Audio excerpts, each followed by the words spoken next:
பச்சை பட்னி விரதத்தை முடிச்சுட்டு நம்ம சமயபுரத்தால் திருவிழாவுக்கு ரெடி ஆயிட்டாங்க. கடும் வெயில்னு கூட பார்க்காம மக்கள் கூட்டம் திரண்டு வர நம்ம மாரியம்மன் சித்திரை தேரில் ஏறி வீதி உலா வர காட்சிதாங்க நீங்க பார்த்துட்டு இருக்கீங்க. மக்களுக்காக அம்மன் விரதம் இருக்கிறதும் அம்மனுக்காக மக்கள் விரதம் இருக்கிறதும் இந்த திருவிழாவோட நிறைவு பெற்றது.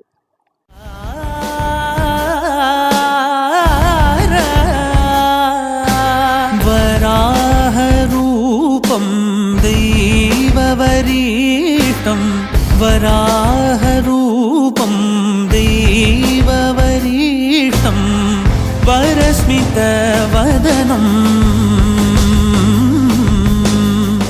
वज्रदन्तधर.